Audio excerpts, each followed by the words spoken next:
नमस्कार, blessing news देख रहे हैं आप और मैं हूं आपके साथ गुंजन। आज की खास खबर की तरफ नजर डालते हैं। सेवानिवृत्त major general Shyam Srivastava press conference से पहले कूच एरिया से शहीद फौज के जवानों को लेकर मौन रखा गया। बता दें कि अग्निपथ योजना को लेकर उठाई गई मांग को कहा अग्निवीर जवान में 4 साल के लिए नौकरी दी जाएगी, जिसमें 25% लोग रखेंगे और 75% को बाहर कर दिया जाएगा। 4 साल में 6 महीने ट्रेनिंग में निकल जाएंगे। आखिरी चौथा साल जवान के सोच में कि मैं रिटायर्ड होने के बाद क्या करूंगा, उन्हें पेंशन नहीं मिलेगी। बीमा के 48 लाख भरने पर और रिटायर्ड पर 11 लाख दिए जाएंगे। मोदी सरकार का कहना है कि फौज ने प्रस्ताव दिया जब ये योजना लागू की है, मगर ऐसा नहीं है। भारत थल सेना के प्रमुख उनकी हाल ही में एक प्रकाशित पुस्तक 4 स्टार्स ऑफ डेस्टिनी का उन्होंने खुलासा किया कि भारतीय सेना के परामर्श को दरकिनार करके सशस्त्र सेनाओं की मंशा के खिलाफ अग्निपथ योजना लागू की गई। इस योजना से आर्म फोर्स पर असर पड़ेगा। हमारी मांग है कि इस योजना को खत्म किया जाए। जो अग्निवीर की भर्ती हो चुकी है उन्हें परमानेंट कर दिया जाए। 4 स्टार्स ऑफ डेस्टिनी, उसमें उन्होंने साफ कहा है कि उनकी तरफ से जो प्रस्ताव गया था उसमें ऐसा कुछ भी नहीं था। जब इस बारे के अंदर चर्चा हुई तो उन्होंने कहा कि आर्मी तो जो है वो 25% को कम से कम आप बाहर निकालें और 75% उनके पास रहें तो भी मान सकती है, बट एयरफोर्स और नेवी तो बिल्कुल इसके लिए तैयार नहीं थी। और उसके बाद में उन्होंने ये लिखा, मतलब आर्म फोर्सेस में कोई भी, क्योंकि ये इससे पूरी सेना पे फर्क पड़ेगा। आप देखिए कितना बड़ा अंतर पड़ेगा आर्म फोर्सेस के ऊपर, इसका कैसी आर्मी हो जाएगी। ये तो आर्मी की बात है, ये तो आर्म फोर्सेस की बात है। इसके लिए आप क्या मांग कर रहे हैं? हम ये मांग कर रहे हैं कि इस स्कीम को तुरंत हटा दिया जाए, जिससे हम देश की रक्षा कर सकें। और जितने अग्निवीर आपने ले लिए हैं उन अग्निवीरों को परमानेंट कर दिया जाए। और वो जो बाकी के हमारे जवान होते हैं जो 15 साल 17 साल कम से कम सर्विस करते हैं, उन जैसा उनको ट्रीट करें। अदरवाइज़ हमारी सेना को इससे बहुत बड़ा नुकसान होगा। एक तो सेना को होगा और दूसरे 4 साल बाद जब वो वापस आएंगे उनकी फैमिलीज़ को होगा। अभी इतने सारे लोग जो सेना के अंदर जाते हैं, सेना के ऊपर डिपेंडेंट रहते हैं। आज अगर आप वहाँ ग्वालियर चंबल में जाएं, आप रीवा सतना में जाएं, आप मालवा में जाएं, आप इसके लिए बहुत खिलाफत है फौज के लिए।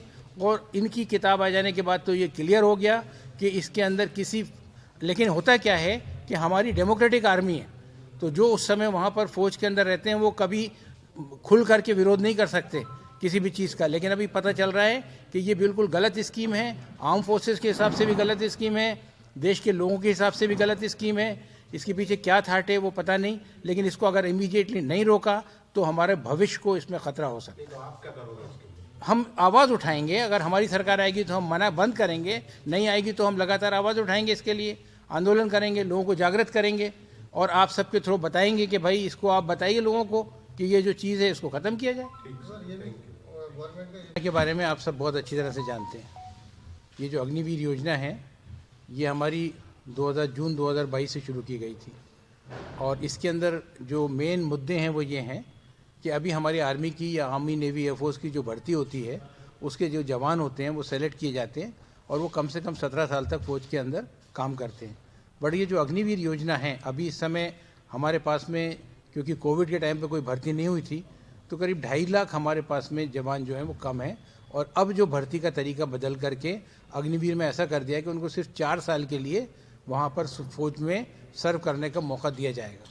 और उसमें से 25% तो वो वहाँ रख लेंगे और 75% को वहाँ से बाहर निकाल देंगे और वो वापस आ जाएंगे। और उनका तर्क ये है कि भाई जब उनको हम लोग जो है उनका PF जैसा कुछ काटेंगे और उसके बाद उतना गवर्नमेंट मिलाएगी और सब मिला के जब वो वापस आएंगे तो करीब 11 लाख रुपए मिलेंगे और हम उनको नौकरी देने की भी कोशिश करेंगे, लेकिन उतने लोग वापस आ जाएंगे। अभी इसमें क्या है कि ये आर्मी के हिसाब से, आर्म फोर्सेस के हिसाब से हमारे लिए ये बहुत जटिल एक काम है। इसकी कई जो चीज़ें मैं आपको बताना चाहता हूँ। पहली बात तो क्या है कि 75% लोग अभी जो आपके आर्म फोर्सेस में भर्ती होंगे वो वहाँ से 4 साल बाद निकल जाएंगे। 4 साल के बाद में क्या होता है कि अभी थोड़े दिनों के बाद में 8, 10, 12 साल के बाद में वहाँ पर आर्मी के अंदर 75% जो आपकी आर्मी है वो सिर्फ 4 साल वालों की होगी। और 4 साल वालों के अंदर भी आपके 6 महीने ट्रेनिंग में निकाल रिटायर होते हैं, जिनको पेंशन मिलती है, जो शहीद होते हैं तो उनकी फैमिली को पेंशन मिलती है। वो सारी बातें उनके साथ में नहीं है। उनको वो 12 लाख रुपए मिल जाएंगे।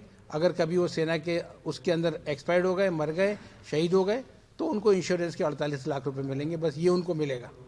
अब आप देखिए, देश के लिए लड़ने वाले जो आज हमारी जो फौज है वो दुनिया की बहुत अच्छी आर्म फोर्सेस में एक मानी जाती है। कारगिल लड़ाई के अंदर हमने जो कारगिल में जीत करके वापस लिया था वो किसी और देश के लिए बहुत नामुमकिन जैसा था, क्योंकि वो सारे लोग पहाड़ियों के ऊपर बैठे हुए थे और उन पहाड़ियों पर जाकर अटैक करना, उनसे वो सारी पहाड़ियाँ वापस लेना, नहीं तो हमारा पूरा रोड रुक सकता था। ये इंडियन आर्मी जैसे लोग ही कर सकते हैं, और अगर इस तरह का हुआ तो इसका बहुत फ़र्क पड़ेगा। उस समय हमारी जो मोदी सरकार है या हमारी जो भारतीय जनता पार्टी की सरकार है, उनका कहना था कि ये सारी की सारी चीज़ें जो हैं वो सेना ने हमको बताई हैं और हम सेना के निर्देश के ऊपर ऐसा कर रहे हैं। अभी हमारे उस इसी तरह की तमाम ताज़ा खबरों के अपडेट्स के लिए ब्लेसिंग न्यूज़ पर बने रहिए। नमस्कार।